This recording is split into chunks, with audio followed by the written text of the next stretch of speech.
Buena gente, estamos en Buenos Aires con el amigo Oscar Fischer. Oscar Fischer no necesita presentación. La Casa del Bandoneón tiene su nombre bastante famoso, con bastante éxito entre los amantes del bandoneón. Y yo tengo un interés bastante grande en hacer esa entrevista porque Oscar fue el primer luthier de bandoneones con el que yo tuve contacto. Ah, mirá. Acá, sí, bueno, acá en todos lados. Y estabas todavía en calle Defensa, creo. Sí, recuerdo eso. Calle Defensa. Sí. Y bueno, Oscar, me gustaría hablar contigo. A mí también me gustaría hablar bien. Mucho más que con cualquier otro notero o periodista que han pasado durante años. Mucho más. Me hace muy feliz tu presencia. Igualmente. Bueno, pero me gustaría hablar del Oscar en lo más personal. ¿Viste? A ver. Después vamos al bandoneón, después vamos a todo. Pero... Si es necesario, si vamos al bandoneón, si no. Pero tenemos tiempo. Bueno. De todas maneras, Oscar, uno no nace bandoneonista y no nace interesado en eso. ¿Qué es lo que te llevó al bandoneón? ¿Venís de familia de bandoneonistas? ¿Venís de eso? No, ¿De dónde nada. viene la música? ¿El interés por las manualidades? Claro. Y bueno, o interés o necesidad, no sé. Sí. No, ejemplo musical el peor. Mi papá, que tocaba muy mal la guitarra y se paraba en las mesas y se emborrachaba en las fiestas para tocar tango, y yo odiaba esa situación y tocaba tangos y tengo un desagradable recuerdo de todo eso hasta que después crecí y entendí de qué se trataba todo, y cuando entendí ya no lo tenía mi papá para disfrutarlo. Bueno, no, nos pasa a todos, creo eso. Pero no, música, era abogado, nada que ver con este oficio. Pero sí había una foto en la familia de mi mamá tocando el bandoneón. ¿En serio? Sí, en blanco y negro, ella muy joven, sobre el pie sobre un banquito y un bandoneón negro liso, con un fondo que todavía a veces trato de descifrar, pero no lo tengo en la memoria. Tuve esa foto hasta hace muy poco, pero tantas mudanzas, ¿viste? Sí. Está en algún lugar por este taller. Ojalá la pudiera recuperar. Pero no tocaba el bandoneón, solamente pidió el bandoneón a un vecino para sacarse la foto. Entonces, pero siempre me acompañó esa imagen del bandoneón desde chico. Pero bueno, la vida me pasó por otros lados, el aprendizaje técnico en escuelas técnicas, universidad también, todo lo que tenía que ver con lo técnico, digamos, pasé por todo. Sí. Soy maestro mayor de obras, después estudié arquitectura, después estudié de psicología, después estudié de lo único que me jacto es de haberme recibido de maestro mayor de obras, ¿no? Que no es albañil, pero bueno, es un poquito mejor que eso. Sí. Y después diseñador gráfico, que también había aspectos técnicos. Diseñador gráfico. Empieza a entender algunas cosas. Puede ser. Sí, la psicología fue lo que más me ayudó en este trabajo. No parece. No parece. Sí, es cierto eso. Pero recién, bueno, me está ayudando ahora. La última etapa, la psicología. Y lo que y afinaba las guitarras de mis compañeros de escuela, que eran guitarristas y no podían afinar, y yo tenía un cierto don o capacidad para afinar una guitarra. Nada más que eso era lo más cercano para mí en el mundo de la música. Sí. Hasta que, bueno, después empecé a meterme así en el mundo del rock, tocar la guitarra yo también. Ah, mira, rockero. Un rockero con el pelo largo. Pelo largo, eso te iba a preguntar. Y una Gibson Les Paul blanca, tocando rock and roll. Amante de AC/DC y del rock duro y todo eso. Que está bien. Sí, por mis años jóvenes. Hasta que un día, y un sentido y un perfil muy arraigado a lo nacional, a lo nuestro, que no podía yo, digamos, expresar artísticamente ni de ninguna otra forma, ¿no? Pero sí una visión y una nativista, criolla, que no sabía por dónde canalizarlo, ¿no? Mira. Lo intenté por mi trabajo, que era en ese momento de dirección de obra, ¿no? En la arquitectura. Lo intenté después en diseño gráfico. ¿En qué año estamos hablando más o menos? Y en los 80. En los 80, bueno. También un momento histórico bastante importante en la Argentina, claro. En la América del Sur. Sí. Total. Estábamos hablando de, bueno, nosotros tuvimos la guerra de las Malvinas en esa época, teníamos un gobierno militar. Entonces, bueno, para que la gente más o menos se un ubique. tiempo de rupturas, ¿no? Muchas, claro. Y dificultades Muchas económicas. dificultades económicas, sociales, mucho encierro también. La pandemia para mí fue revivir los 80. Los 80, donde no, bueno, a esa edad nosotros no podíamos estar dando vuelta por la calle. No era tan fácil, ¿no? Sí. Requisas, te bajaban de cualquier micro para Claro. pedirte documentos y no sabías si Sí. volvías a tu casa. Bueno, y encuentro en la calle a un personaje que se llama Enrique Fasuolo tocando el bandoneón y me lo quedo mirando yo con la guitarra, el estuche de mi guitarra en Flores, en el barrio de Flores, me lo quedo mirando y digo, esto es increíble. Y fueron 2 minutos que me partió la cabeza, esperé a que ¿Te la acordás gente... si tocabas clásico? Clásico, claro, estaba tocando Bach o algo así, en una esquina, y yo con la guitarra, y la guitarra la quería tirar en medio de la calle Rivadavia y que la pise el colectivo, porque vi ahí algo me pasó ahí, no sé qué. Sí, lo que me un pasó. embrujo, Sí, no sé. Ahí se me apareció la foto de mi mamá, se me apareció mi viejo arriba de la mesa, borracho, tocando la guitarra. Un borracho Sí, agradable, alegre, al sí. que yo amaba después. Pero quiero decir, él se tomaba sus vinos y alegraba la fiesta para todos, menos para mí, Sí. en ese momento. Entonces, bueno, la luz tocó mi... O sea que el primer link con el bandoneón es Fasuolo. Sí, claro. Mira vos. Sí. Entonces se termina algo que él estaba tocando y me acerco y le digo, discúlpeme, quiero tocar el bandoneón. Así nomás. O sea, y el tipo me ve con la guitarra en la mano. Y no habrá entendido nada. Sí. Un hippie más. Sí, no sé qué habrá pensado Enrique. Y hicimos un contacto. Vaya a saber cómo. Porque no había ni celulares en esa época. Sí. Hicimos un contacto. Y eso me llevó a mí, después el contacto con él me llevó a mí a comprar un bandoneón en el Banco Ciudad, en un remate. Ah, un remate. Sí, que fue una... Claro, de esas casas de... todo muy formal. El banco, un anfiteatro muy prolijo. Donde como eso de cine, sí. De película. Sí, todo así pulcro, todo, digamos, la gente... Digamos, no era un lugar de paso, era un lugar que ya estaba establecido en las planillas, que había un remate y que había determinados objetos. Y bueno, Enrique me dice, andá porque va a haber un bandoneón en el remate. Y bueno, y voy con o sea, esa semana donde mi cabeza trata de resolver esta incógnita de si hacer ese camino o terminar la carrera de diseñador gráfico, muy jovencito, donde yo quería comprarme una Macintosh LC2 o LC1, ¿te acuerdas? Una caja de zapatos sí. blanco y negro, pero que bueno, nos resolvía todos los problemas en esa época. Y bueno, yo había hecho un trabajito, me había ganado un dinero, entonces me vine a Capital, vivía en provincia, me vine a Capital, e iba a venir a Capital a comprar esa máquina, y hablé con mi amigo Lalo Galván, al que yo seguía lo iba a ver cuando él tocaba, flautista y guitarrista. Y él sabía de mi intención de tocar el bandoneón y estudiar bandoneón. Y le digo, Lalo, voy a Buenos Aires, a Capital a comprarme la máquina o voy al Banco Ciudad al remate. Me dice, vos vas al Banco Ciudad y yo te espero en la esquina del banco. Digo, no me hagas eso, vos me tenés que decir algo mejor que es mi futuro. Me dice, yo te espero en la esquina del banco y vamos a comprar ese bandoneón. Y bueno, así fue. Llegué, estaba Lalo ahí, fuimos y el remate había 100 personas, no sé. Sí. Y lidiando ahí, tirando por el bandoneón, habría 4 o 5 personas.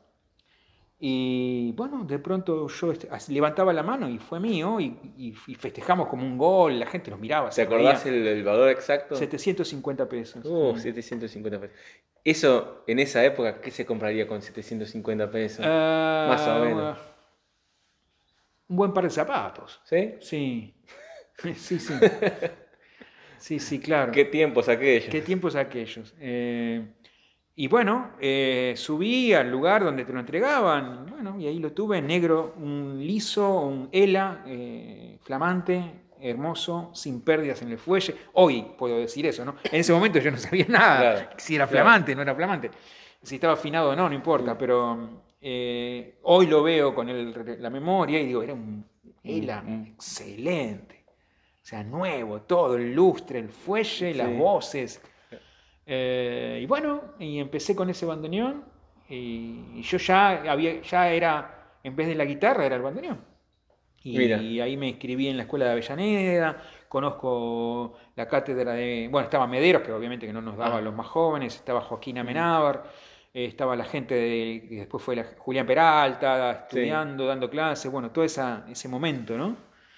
Muy lindo. Bueno, te anotaste ahí y me anoté con Joaquín y yo ya le metía mano al bandoneón y arreglaba algunas cosas porque era técnico. Eso te iba a preguntar, ¿el bandoneón vino afinado o No, y empecé a investigar y empecé a mandar cartas Mirá, paradójicamente me fui a este lugar donde voy a irme ahora, o sea, a 500 kilómetros, donde hay una casita que es de mi mamá, y me fui ahí a recluirme a tratar de aprender el bandoneón. Y desde ahí empecé a escribir cartas a Goodhart, ya en ese entonces, Peter claro.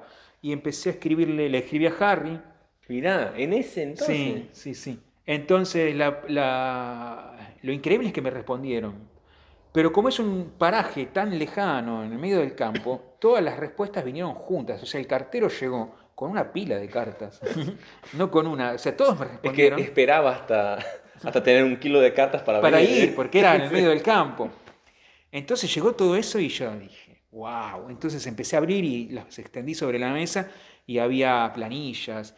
Incluso me mandaron una planilla con los cueros, ¿no? De cada una de las voces. Mucha información que después pude descifrar y pude estudiar y empezar a meterle mano al instrumento. Y claro, en la escuela de Avellaneda, cuando yo hablaba de estas cosas con mis compañeros bandoneonistas, no era bien visto por el profesor. Locura. Que decían, a ver, vos, y yo ya estaba marcado pues, para siempre. Hoy lo entiendo, y Joaquín fue, digamos, el que me empujó en todo sentido, ¿no? Me empujó fuera de la escuela, pero a la vez me empujó a un mundo maravilloso. Claro. Por las palabras. Vos podías tomar de dos maneras, ¿no? De dos que maneras. Me están echando, no, claro. De que me están abriendo las puertas. Claro, entonces tengo el mejor de los recuerdos porque si bien, bueno, fue un fracaso para mí, ¿no? Haber participado, fue un empujón que me llevó a lo más lindo que viví en mi vida, ¿no? Además de mi hija, este mundo. Me fui llorando de la escuela un día muy triste, lloraba como lloramos los hombres, ¿no? Sí. Y llegué y dije, esto va a ser mi vida, esto empieza hoy. Mira. Y empecé, bueno...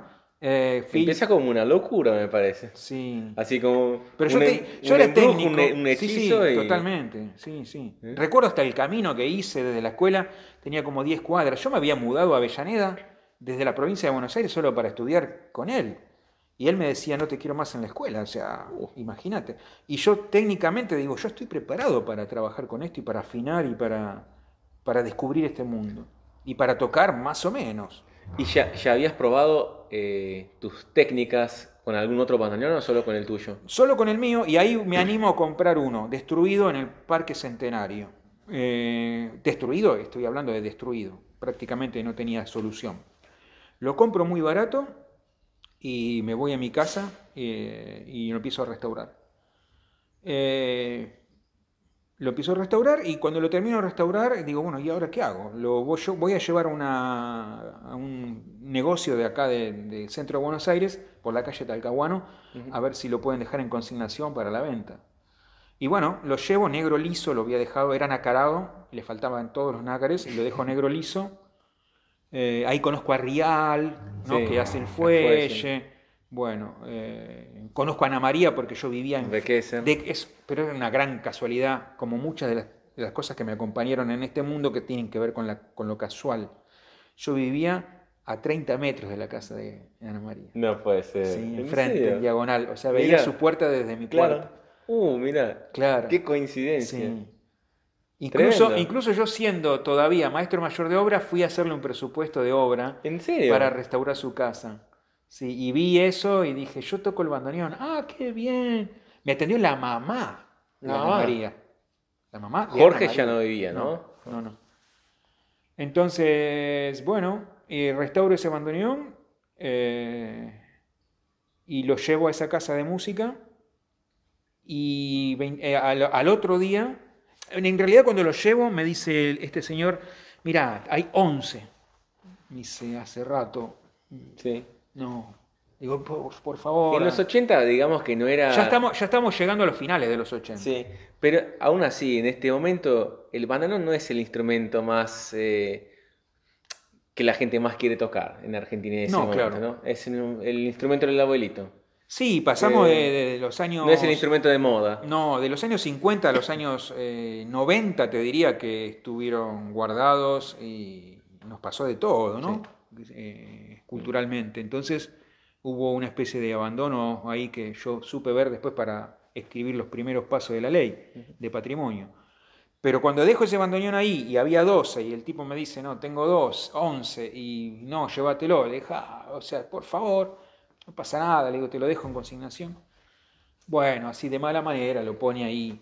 Y al otro día me llama por teléfono y me dice, mira, pibe, no sé lo que hiciste, pero vino gente y se llevó tu bandoneón. Entonces yo dije, este es algún amigo mío que quiere darme una mano y lo compró él para que yo crea que, viste, empecé a pensar toda esa fantasía de que no era posible lo que me estaba pasando. Sí. Fui, cobré el trabajo y me compré después otro bandoneón. Que no creí que la cosa había sido así, no digamos. Pero pasó, o sea, la plata estaba en mi mano, y la inversión, todo. Sí. Y ahí fui con otro más, y así empecé. De a uno. De a uno. Y después de a dos. Y después cuando veía que la cosa iba bien, dije, entonces el primero era real, o sea, lo eligieron entre 10 o 11. Claro, que era el único que estaba afinado. Estaba afinado y estaba bien, bueno, y empecé a creer un poco en mi trabajo. Y así, bueno, creciendo muy de a poco, empecé a tener un taller, ya abierto a la gente y le puse el nombre de la Casa del Bandoneón.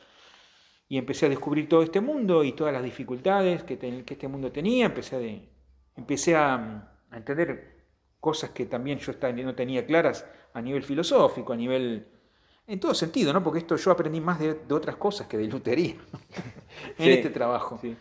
Empecé a entender nuestra idiosincrasia, empecé a entender a la gente. ¿En qué año empezaste con la Casa del Bandoneón, con este nombre? 2002. ¿Y en qué zona? ¿Acá en San Telmo también? En Bolívar y Estados Unidos. ¿Y después Defensa? Después Defensa, Salta y Chile, y así cada 3 o 4 años cuando se vencían los contratos de alquiler me iba cambiando. Sí. Porque me iba superando, o sea, cada vez había más cosas que tener adentro y bueno, se necesitaba un lugar más grande. Sí. Vos con eso, ¿cómo no tuviste un maestro? ¿No fuiste el pibe que viene a aprender acá de ninguno de los afinadores de antes? Medio que rompiste con una tradición, ¿no? Que una tradición casi medieval, de que el oficio pasa al hijo o a un elegido, ¿no? Digamos. Con todo rompiste lo que el esquema. Sí, tiene eso. La factura después vuelve, ¿no? Eso, o sea, eso tiene un costo. Bueno. Romper con eso. Y también, agregando a eso, fuiste el primero en, no sé, en presentarte yo diría al mundo, pero estoy hablando de Brasil, ¿no? ¿Viste? Si uno buscaba bandoneón, afinador, en Buenos Aires, saltaba a la Casa del Bandoneón en internet. Pero esa es la habilidad de Alejandro Cisco, que fue el que me metió en el mundo de las redes sociales. Sí. Era un profesional. No creo que haya tenido que ver con mi habilidad. No, bueno, fue el mérito de tener amigos también. También, ¿no? Que no es poca cosa. Sí. Porque yo me acuerdo, ¿viste? Buscabas esto y, claro, obviamente te salía el nombre de otros muy buenos afinadores. Y en esa época estaba Gutlein. No más que Gutlein. Rodeger. Y estaba Ricardo Fernández estaba, Ricardo pero vendía Fernández, nomás La Plata. Recupero Recupero, sí. también estaba. Pero esa gente, tenías el nombre y un teléfono, no tenías nada, no tenías una foto, no sabías qué era. Bueno, ahí está mi cuando parte mirabas desde afuera. y de diseñador gráfico, ¿no? Bueno. Tanto de diseño gráfico. Sí. Me pregunto, también por estar en esta zona, que es una zona más turística que digamos... Es una casualidad, ya Sí, empiezo. no, claro, de ya, estar ahí. ya lo sé.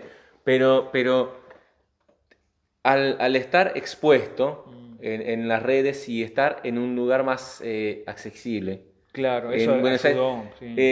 ¿crees que eso te ayudó Sí, a sí, tener claro. más contacto con gente? O sea, gente que viene a Buenos Aires a buscar, no sé si a comprar un bandoneón, pero a buscar un poco de información, como era mi caso. Yo vine en, no me acuerdo, 2006, 2007, fui a Defensa. Yo no quería comprar un bandoneón. Me interesaba el bandoneón y fui a golpear la puerta de la casa del Claro. bandoneón, ¿viste? Porque era la única que conocía.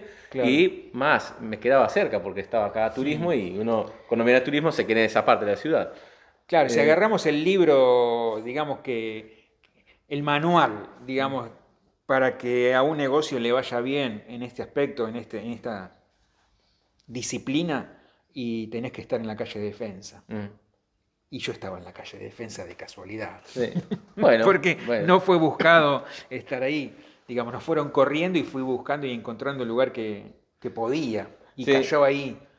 Y sí, claro que ayudó. Eso fue fundamental, digamos, para que gente como vos o otra gente se acercara y empezara, bueno, a empujar, ¿no? Claro.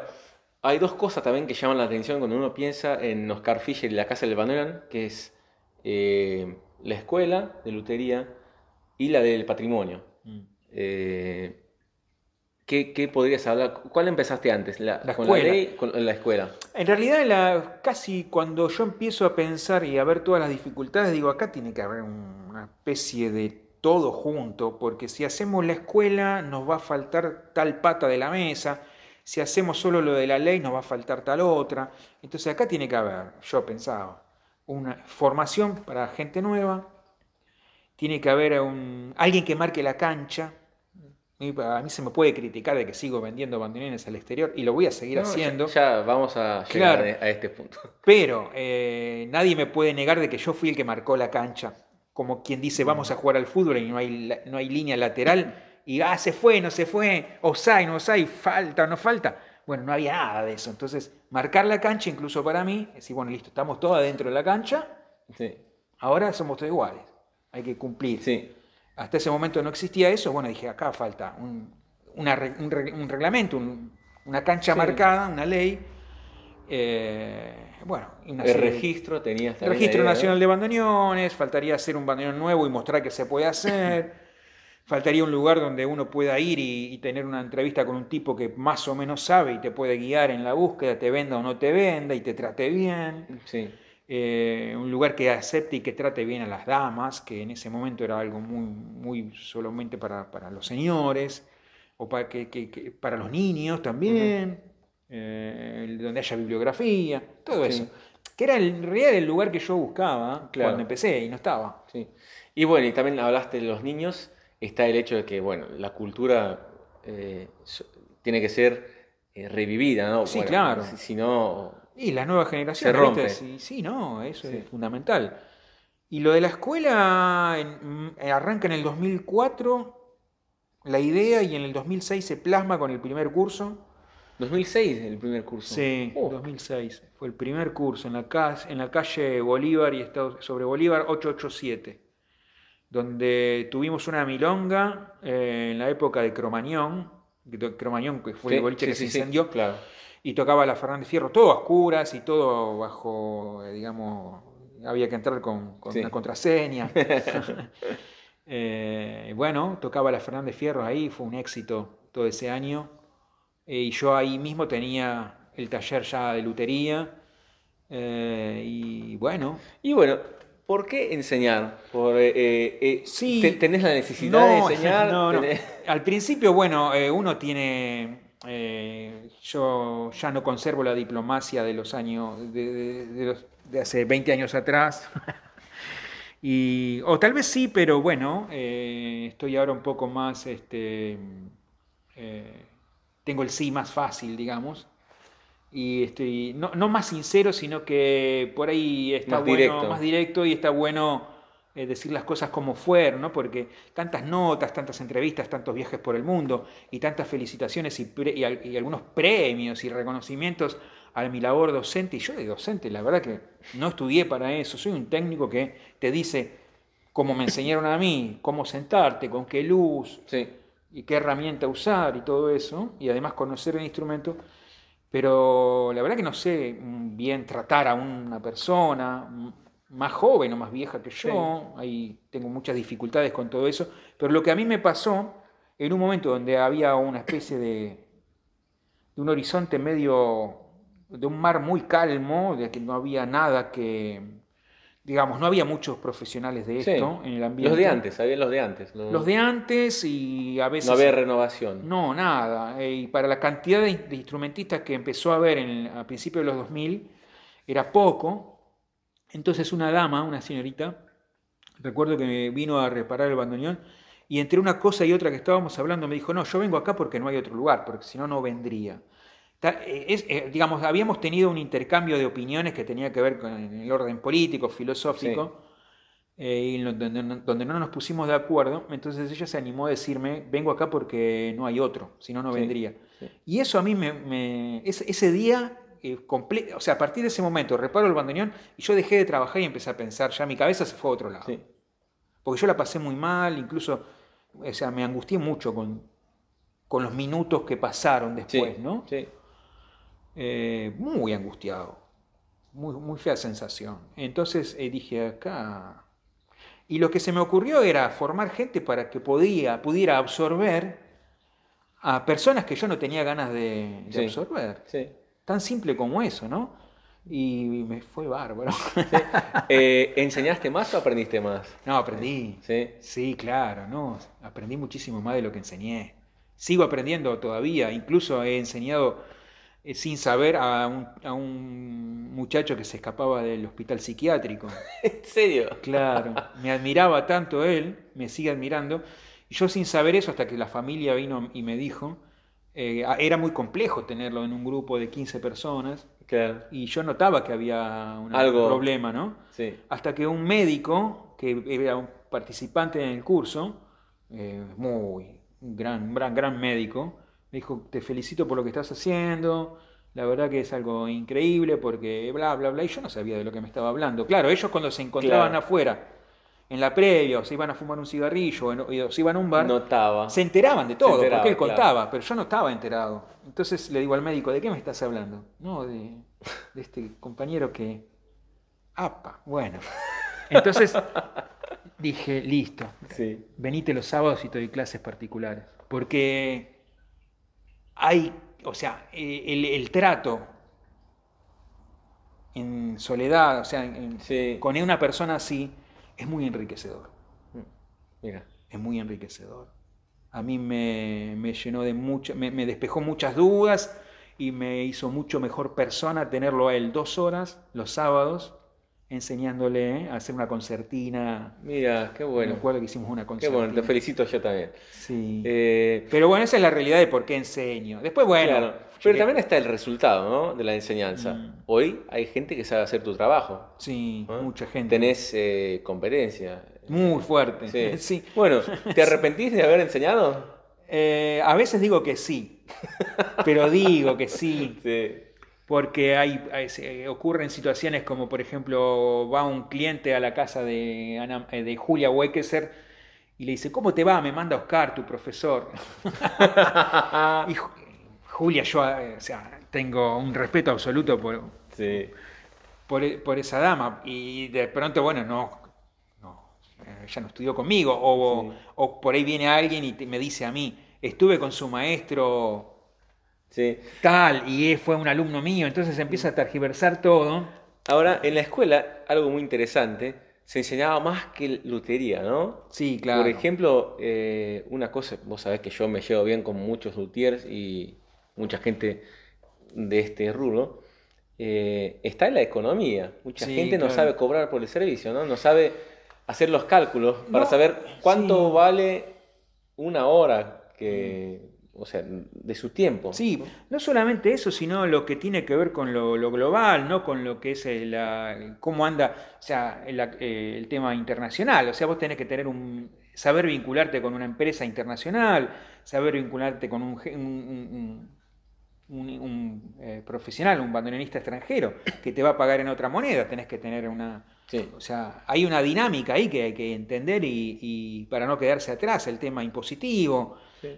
Bueno, una cantidad de cosas. Y hablando de esto, estamos hablando hasta ahora de reparaciones, ¿no? Estamos hablando de lutería de restauración, ¿no? Mencionaste ahora contacto con una compañía extranjera. Sí. ¿En qué momento tuviste la idea o la necesidad, no sé, de fabricar un instrumento nuevo?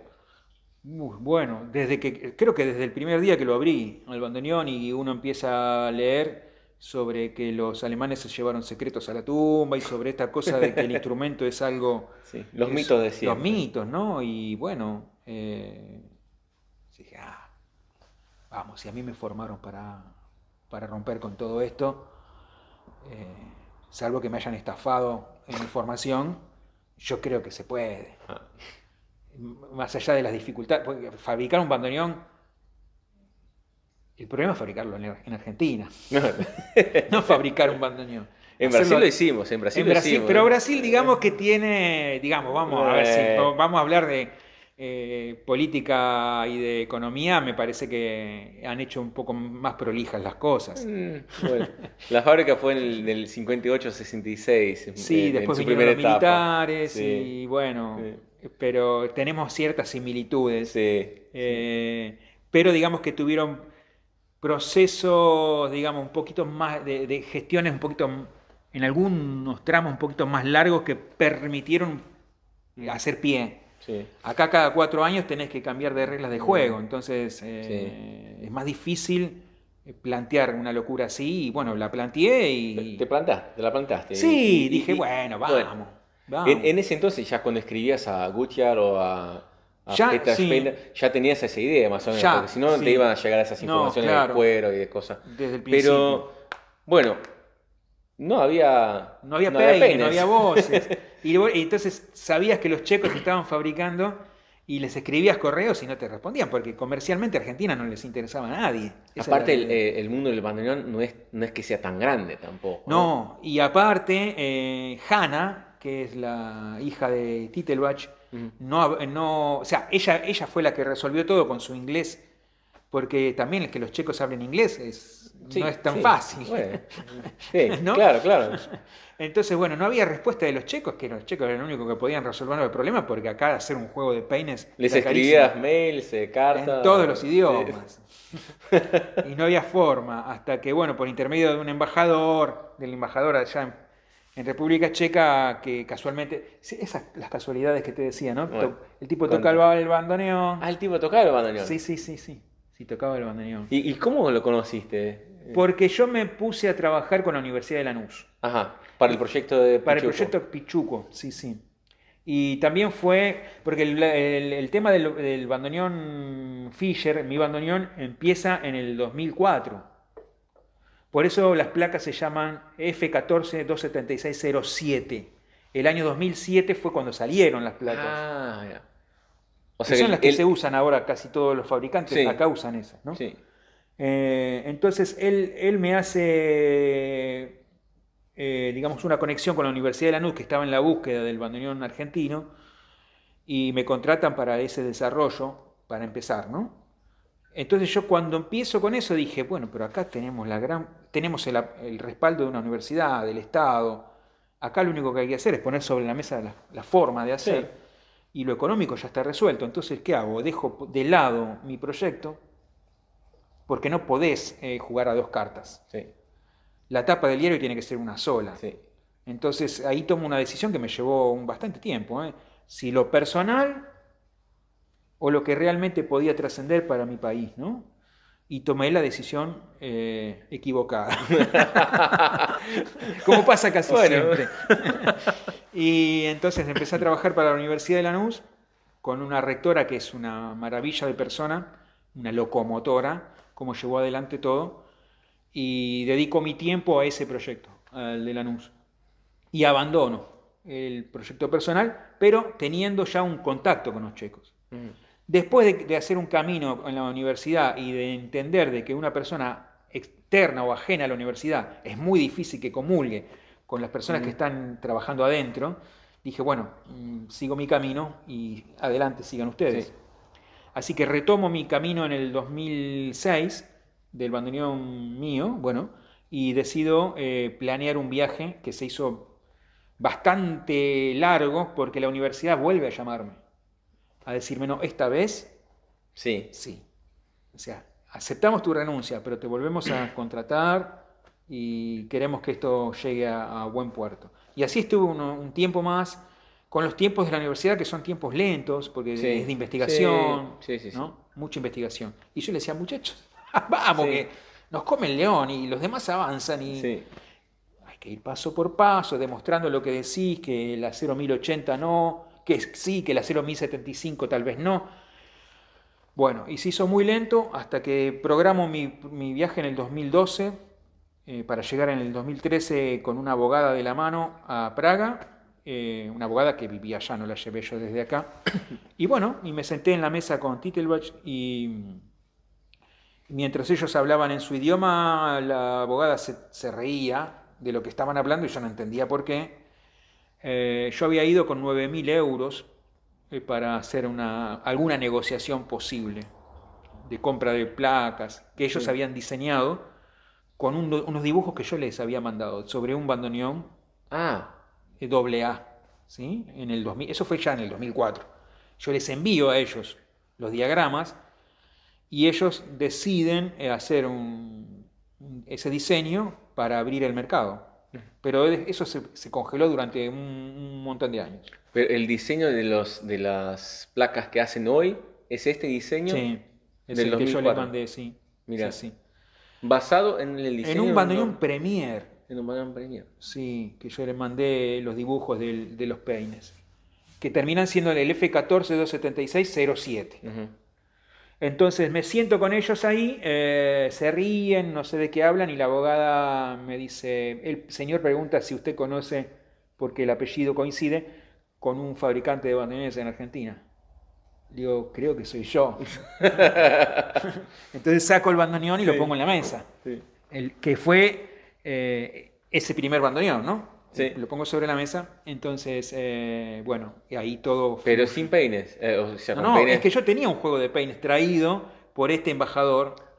Tenías un juego de peines. Claro, el primero que se hizo. Entonces yo me acuerdo de ese juego de peines cuando te fui a visitar en Defensa. Probablemente lo hayas visto. Tenías en una vidriera. Ese juego de peines fue el que hizo sonar al primer bandoneón. Mira. Pero ya, no con el dibujo propuesto en el 2004. Sí, claro. Sí.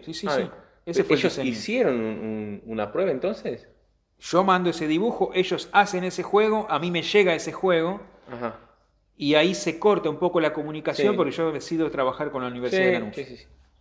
Qué bueno, ya tenías un juego. Ya tenía el juego, ya está. Entonces, cuando yo decido volver al ruedo de la fabricación, digo, acá lo que hay que hacer es ir a hablar con los checos y sentarme en la mesa, basta de correos y esas cosas.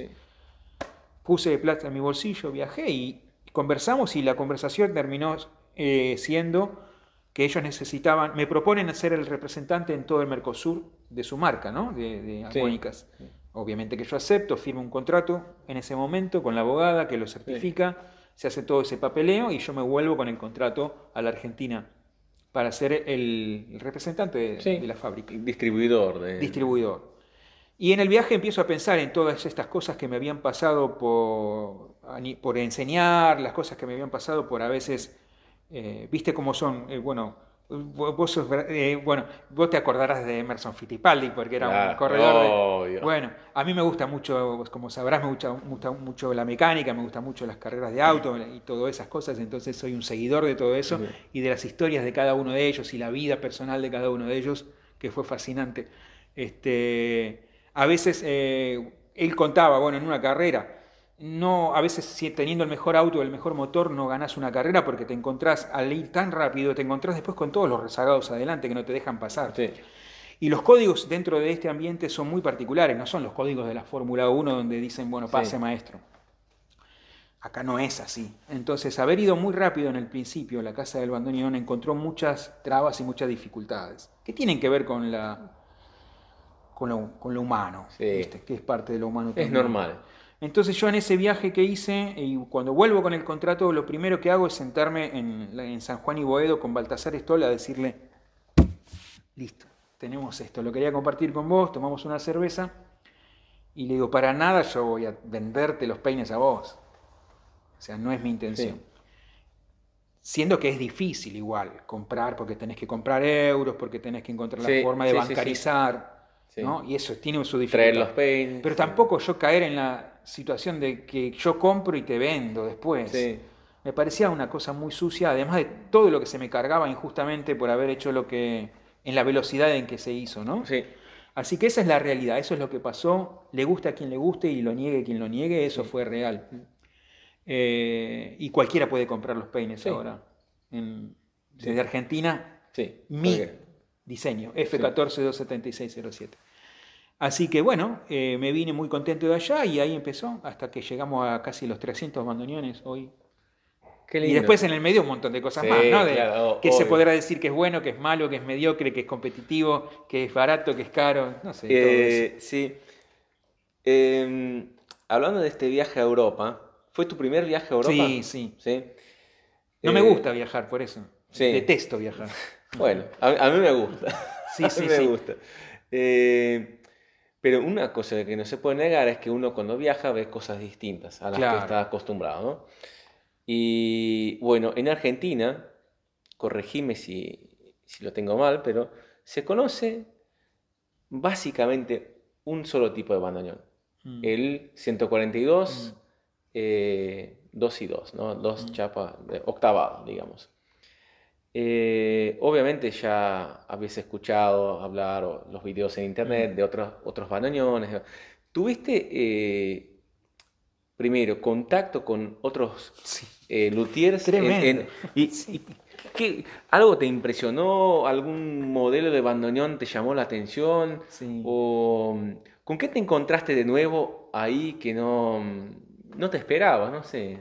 Primero me encontré con Olivier Manoury en París, que fue una revelación. Y tengo que hacer una entrevista con Olivier. Y sí, te mandamos saludos, Olivier. Sí, Para mí sos como un padre. Está, como esté en París, la vamos a hacer. Es una persona fascinante. Y bueno, él con su modelo, ¿no?, de instrumento. Sí.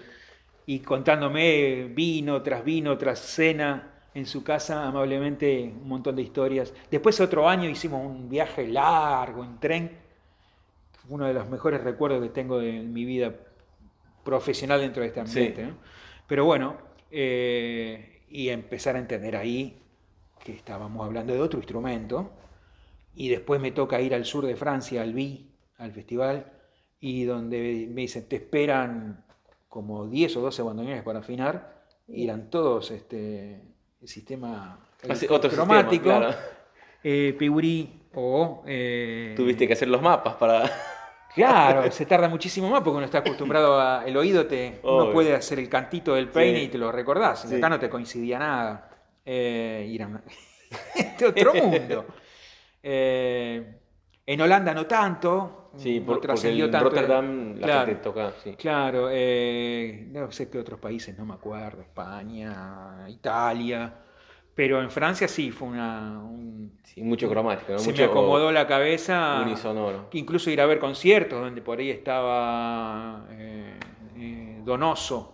Lisandro tocando con otro sistema también. Sí. Bueno, y se me acomodó. Sí, claro que los viajes, como decís vos bien, te acomodan y te preparan, y fue muy enriquecedor para mí todo eso. Y en términos de lutería, ¿te encontraste con cosas novedosas, ideas que no habías tenido? Le encontraron otra vuelta acá. Mirá, la verdad que no. Bueno.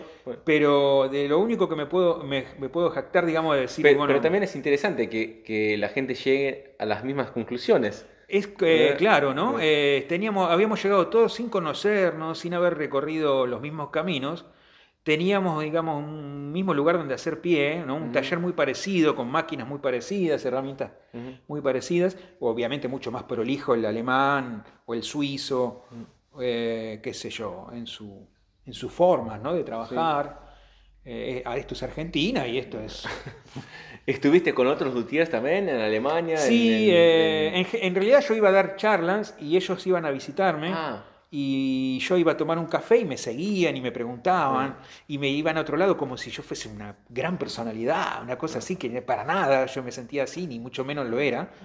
Pero al estar en Argentina y estar en contacto con los argentinos, que son huesos duros de roer, ellos me seguían a todos lados y yo iba, digo, ahora tengo que viajar y los encontraba en el otro festival o los encontraba, siempre me seguían para todos lados. No recuerdo los nombres ahora. Sí. De estas personas. Tampoco fueron tantos. Sí. Bueno, no es que haya tantos. No hay tantos tampoco. No hay tantos tampoco. Pero que yo le haya podido... Yo he aprendido un poco de Harry Games. ¿Visitaste a Harry? Sí, claro. Sí, vi cosas... Tengo una mala memoria, tengo mucha memoria para otras cosas, pero dije, yo tengo que llegar al taller y hacer con una memoria fotográfica, y no, me dejé llevar por otras cosas. Pero Harry es inolvidable. Es inolvidable, hablamos de muchas otras cosas, menos de bandoneones, entonces no tengo un registro claro de las cosas que él tenía ahí, muy levemente se me pasa por la cabeza algo que después dije, ¿cómo yo no puedo recordar eso que me serviría tanto hoy? A Uwe no lo fui a visitar, él vino a visitarme a mí. ¿Con Gutiérrez tuviste? No, es un tema aparte, porque él no soy de su agrado, entonces vaya a saber por qué. Entonces, para la próxima entrevista le pregunto a él. Claro, entonces él vino a la Argentina y yo me negué a recibirlo rotundamente y él se ofendió muchísimo porque yo me negué a recibirlo. Con mis motivos, ¿no? Porque tenía motivos. Hay un momento en la historia de nuestro trabajo en que él le vendía el zinc, las planchas a los checos. A los checos, sí. Entonces, en un momento, él hace una declaración al mundo de que a partir de ese momento ya no le vendería más a los checos, porque los checos nos estaban vendiendo a nosotros y había una competencia aparentemente desleal.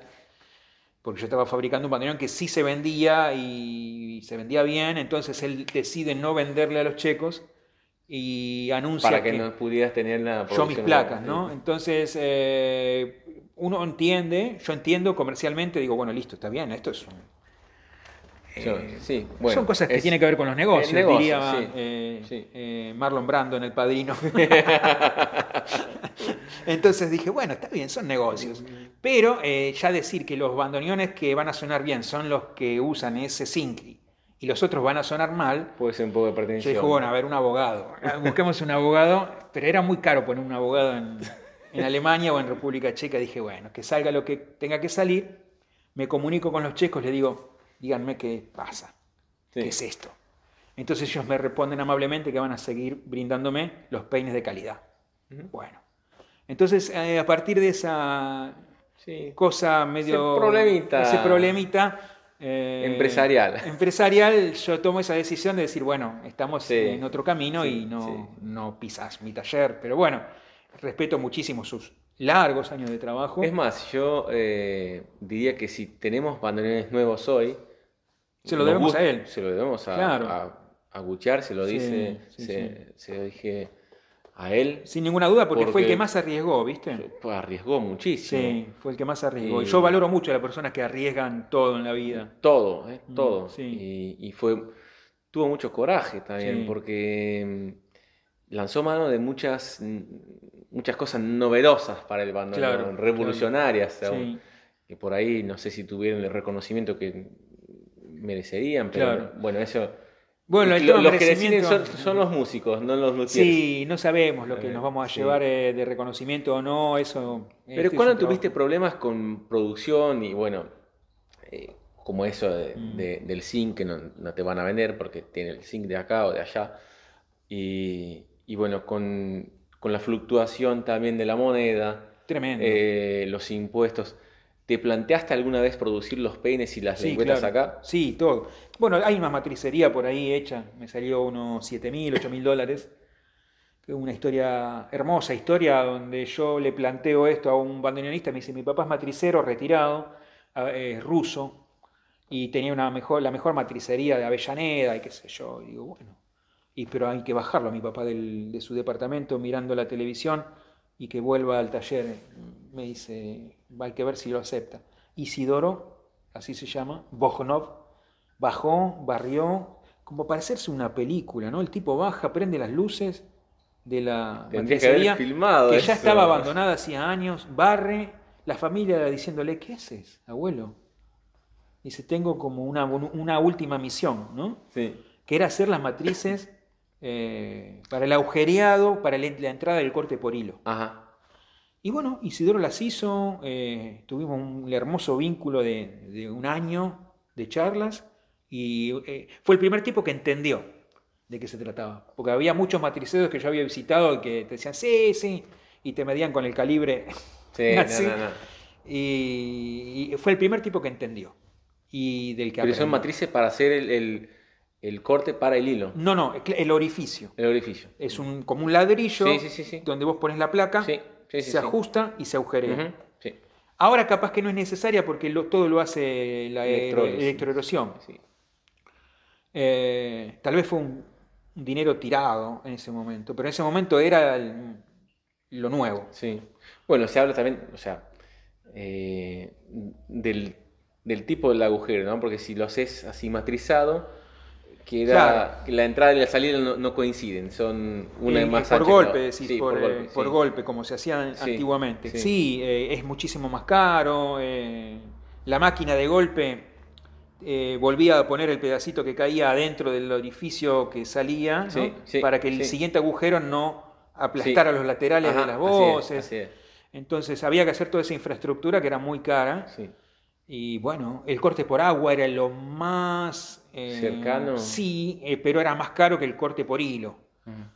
Entonces, bueno, obviamente recorrí todos los ministerios, Sí. me senté con funcionarios. ¿Llegaste a probar acá haciendo Ahí con esas hice matrices? corte por agua y lo puse en un bandoneón, porque vos podés hacer un bandoneón con peines cortados por agua y listo, y presentarlo, pero agarrar uno con los peines checos y cambiarle 2 peines y devolvérselo al músico sin decirle nada y que no se dé cuenta es un mérito. Ah, buenísimo, ¿le hiciste eso? Claro, era la única forma, que él después no dijera, che, noto algo raro.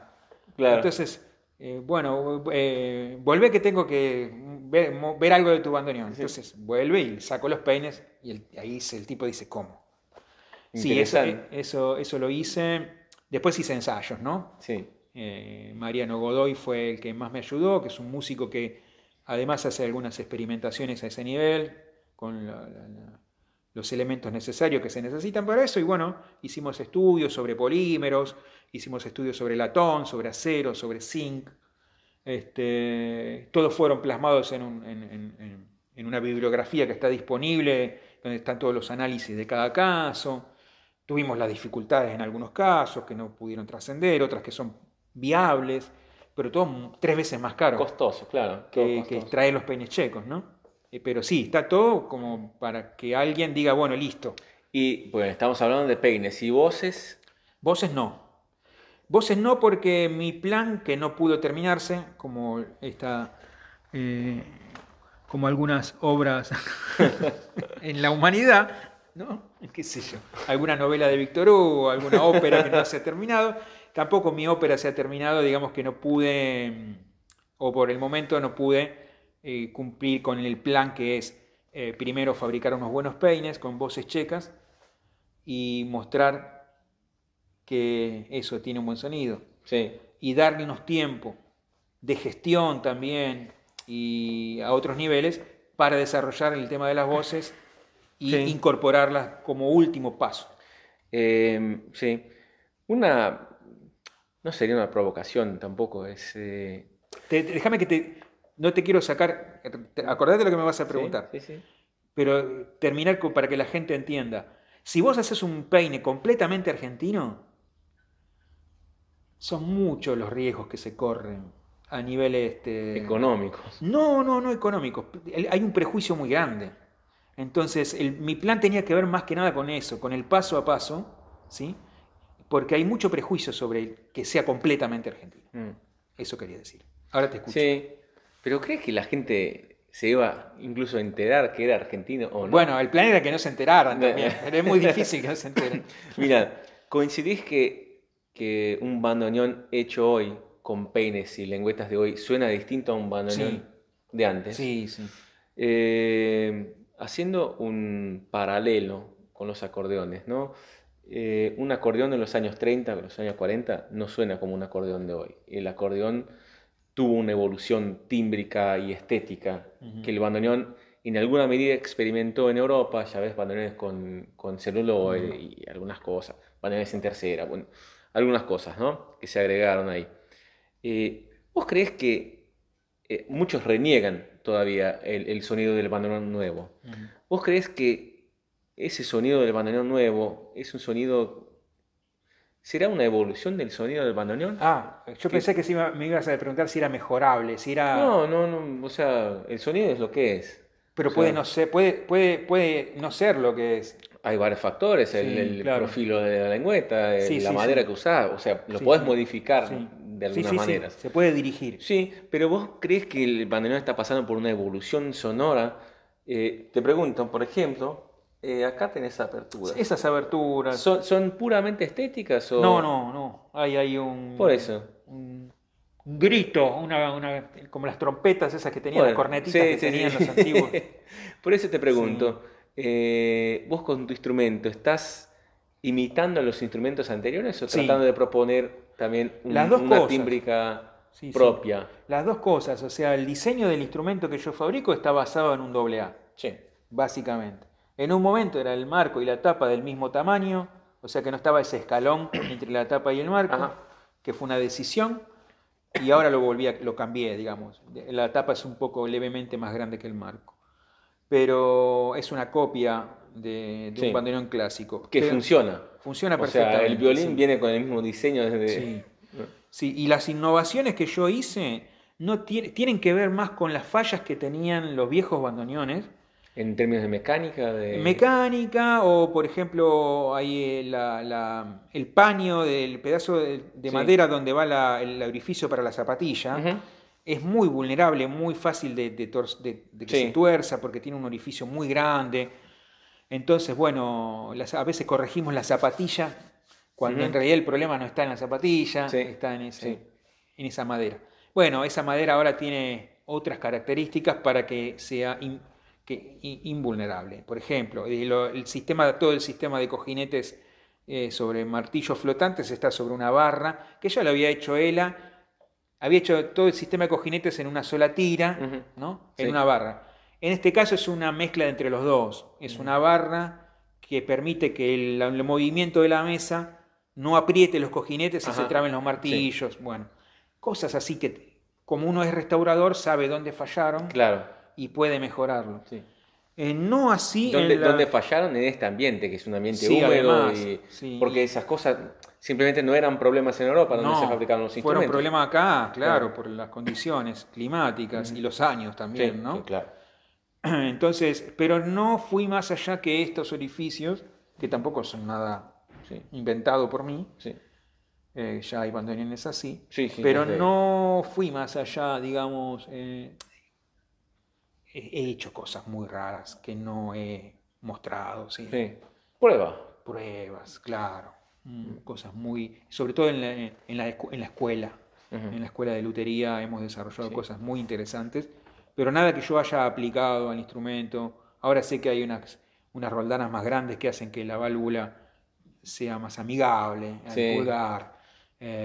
Las podés meter en el medio, queda mejor. Claro. Bueno, y los sistemas de sujeción de los peines de Goodyear. Buena idea, ¿no? Sí. Bueno, y la escarpia me parece algo muy cavernícola. Sí, ¿no? Bueno, los Danielson utilizaban, que es aún peor, tornillos. Tornillos. Pero para afinar es un desastre. Claro, o que pueda tener eso ahí una hembra, ¿no? Un tornillo con una hembra de bronce para que la escarpia siga en el torque, aguantando ese torque por siempre. Años, claro. Hay muchas cosas para mejorar, Sí.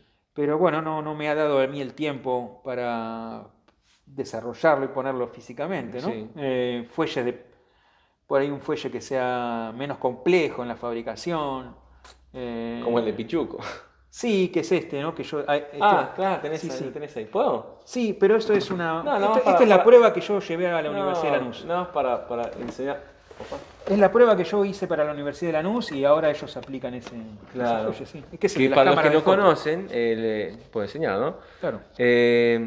Todo por diseño, en vez de esquineros, están doblados. Sí, mira, vamos a hacer esto para la maravilla de la gente. Sí. Ah, pobrecito del fuelle. No pasa nada, se Claro, va a armar. Es claro. un plano. Es un plano que se dobla y ya no hace falta esquineros. Sí. No sé ¿Cuánto puede durar? cuánto puede durar, pero en términos de costo, Nada. es nada, Cero ¿no? pesos. Y esto tarda un montón en hacerse, Claro.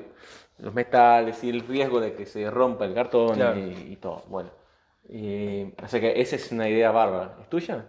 Sí, claro. No, pero en realidad es las cámaras de foto. O sea, es un. Ah, es verdad, Claro, es verdad. yo es saqué verdad. me dijeron, hay que hacer algo económico. Bueno, Bueno, hagamos sí, esto. y sí, y sí, y sí. Así que vino una diseñadora textil de la Universidad de Lanús y hice eso y bueno. Sí, es verdad, claro, de las cámaras de foto. Claro. Y sobre la ley, hablamos bastante del bandoneón, Uh, pero la después ley de la patrimonio, ley. sí. ¿Cómo tuviste la idea de sacar una ley para impedir que los extranjeros como yo accedan a bandoneones? No, pero no fue tan así. Sí. Eso es lo que quedó en la atmósfera social del bandoneón. No, la No ley fue. dice, Jean-Pierre ya no puede comprar bandoneones en Argentina. No porque era restricción, no era Claro, prohibición. claro, claro. Pero como vos sabés, muy bien sabés por, a lo que te dedicas también, además de tocar el bandoneón, que una ley si sale blanda, termina mucho más blanda. Entonces no sirve para nada. La ley tiene que salir dura para después ablandarse en una reglamentación, Sí. en la segunda mesa de discusión. Sí. Entonces yo me encerré el día que vi la ley y decía prohibición. Si yo le había escrito que era restricción, muchachos, no me metan en ese problema que me van a odiar, como pasa ahora, ¿no?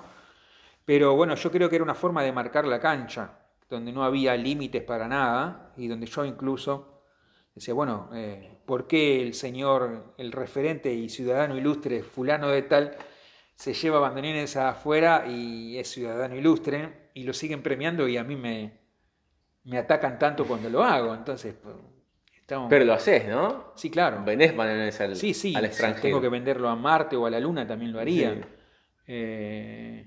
Pero era una forma de marcar la cancha y yo mismo me marqué la cancha para igualarnos a todos y después la ley que haga que cada uno, digamos, responda como tiene que responder. La letra chica de la ley es lo más interesante. Tras todos esos años, ¿cuál es el resultado de la ley? Ninguno. ¿Ninguno? No, ninguno. Sirvió para crear conciencia en algún sentido, sirvió para entender, a mucha gente entender, bueno, esto. Concientizar es una palabra muy grande, pero entender el problema y me sirvió a mí para entender también que, bueno, para entender al ser humano y para entender que el instrumento que viene de otro país a instalarse acá y a crear su identidad acá, que no la tenía, tal vez tenga que irse de acá para sobrevivir. Está bien. ¿Entendés? Sí. Eso lo entendí no hace muchos años. Entonces, si lo tratamos mal, acá el instrumento tiene que seguir viviendo, como sea, porque Sí. para eso es un instrumento. Y si nuestro país no lo trata como hay que tratarlo, en todo sentido, me parece que el tiempo dirá cuál es la vuelta que tiene que dar. Sí. Entonces, no estoy arrepentido de haber escrito lo que escribimos con mi compañera, Cecilia, pero creo que no estábamos preparados para esa discusión. Bueno. Pero por ahí ya me sé la respuesta, me la imagino, pero... Bueno, empezás nos contaste ahora, ¿no?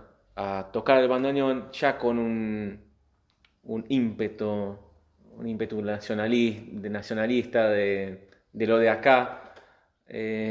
Después ponés una escuela, la ley por el bandoneón, todo. ¿Por qué? Tenés la producción argentina de peines, de bandoneones. ¿Por qué todo eso? ¿Por qué todo eso? Tal vez estoy esperando que me den una medalla. Ah, bueno. No, pero son más las, digamos, si hay hay reconocimiento y hay mucha gente que ha solucionado sus problemas. No, por reconocimiento creo que... No, más enemigos te ganaste. Sí, esto me hace acordar a, ¿cómo se llama esta novela de Víctor Hugo? Donde el marqués de Lantenac hay un combate entre los españoles y los franceses y se desprende un cañón, ¿viste? Del barco y a un marinero, ¿no? Que era el cañonero, y mata a un montón de compañeros, el cañón, ¿no? Cuando se mueve. Sí. Y este marinero trata de atarlo de nuevo después de la muerte de sus compañeros, lo ata de nuevo y empieza a cañonear y hunde 3 o 4 barcos franceses. Esa más o menos es la anécdota ahí, lo que pasa en esa novela, en ese episodio. Sí. Y el marqués, que creo que era el almirante o algo así, no recuerdo bien, hace tantos años que leí, lo premia con los honores y la cruz de no sé qué y toda esa ceremonia, y después lo manda a fusilar por haberse desprendido. Entonces, qué sé yo. ¿Qué te mueve? ¿Qué te mueve? Son más las balas, viste, que vienen de atrás. De atrás, sí. Pero es una pasión el trabajo, es una bendición poder vivir de esto. Sí. Y es un poco de todo, porque es mostrar que lo imposible, lo que todos decían que no se podía hacer, se puede hacer. Que con todo su trasfondo, ¿no? Lo que eso significa, no ninguna cuestión de superioridad, porque si lo pude hacer yo, lo puede hacer cualquiera. No soy un tipo hábil. O sea, mi mano derecha, Nahuel Aguirre, es 10 veces mejor que yo. Yeah. Y me quedo corto con decir 10 veces mejor que yo para hacer este trabajo. Y habrá muchísimos más también, que yo mismo por ahí he formado, ¿no? Sí. Entonces, ese desafío de que algo pueda perpetuarse y seguir, y las habladurías, que eso es lo que más me enojaba a mí de que se decía. He estado con ministros y funcionarios en una mesa diciendo, un gran bandoneonista me dijo que es imposible hacer un bandoneón en Argentina, entonces el subsidio no va a estar. Sí. Y el día a día, vamos. Soy esa especie de, bueno, que ya un poco después se va apagando eso, ¿no? ¿Qué sé yo? ¿Hasta cuándo va a durar? Bueno, no sé hasta cuándo va a durar, pero me comentaste antes una cosa bastante interesante. Te vas de los lugares cuando vencen los alquileres, ¿no? Estuviste... Sí. ¿Cuándo vence el alquiler acá? Dentro de 4 semanas. 4 semanas. En realidad me voy de los lugares, sí. Yo pensé que me ibas a decir algo mucho más... pensé que estaba... por un momento fuiste mi psicólogo. Porque mi psicólogo me dijo, pero vos te vas de los lugares cuando vos armás algo y lo armaste y te vas. Le digo, sí. Cuando veo que ya funciona solo, ¿qué sentido tiene seguir? Sí. Pensé que me ibas a preguntar algo de eso, porque en realidad sí es una vieja costumbre que sigo desarrollando. Sí. Es muy gratificante. Pero acá en 4 semanas esto desaparece y se transforma en otra cosa, vaya a saber qué es, y nos vamos a 500 kilómetros donde soplan vientos muy fuertes. Solo eso puedo decirte. Que son 500 kilómetros, los vientos soplan muy fuertes cuando hay vientos, es una zona campestre, son casi 300 metros cuadrados, donde va a estar todo preparado para seguir trabajando con los bandoneones, ya fabricando, prácticamente casi no restaurando, pero no va a ser diferente a todas las otras fábricas que vos conocés que hay en el mundo, que están lejos de la parte central, sí, ¿no? Sí. Y la pandemia un poquito me empujó a esa búsqueda. Y además a tener un lugar donde ya me quede, sí, ¿no? Sí. Donde no tenga que moverme y estar lidiando con eso. De última, bueno, estoy curioso por lo que va a pasar en las próximas semanas, pero también curioso para saber cómo fueron los años de pandemia. Ahora estamos, parece que empezando a a tantear Sí. el futuro con COVID, Sí. pero ¿cómo te fue? A muchos les fue muy mal, a los músicos nos fue muy mal. Sí. ¿Cómo te fue a vos? Mirá, lo primero que hicimos con mi hija fue sacar el curso virtual y hablar con el Instituto Nacional de la Música para ceder las ganancias para los músicos que se quedaron sin trabajo.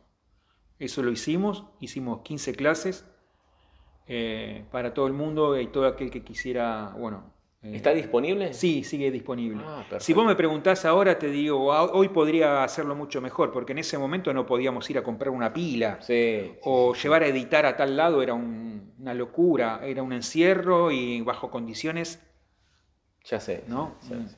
Hacer esas filmaciones, ¿no?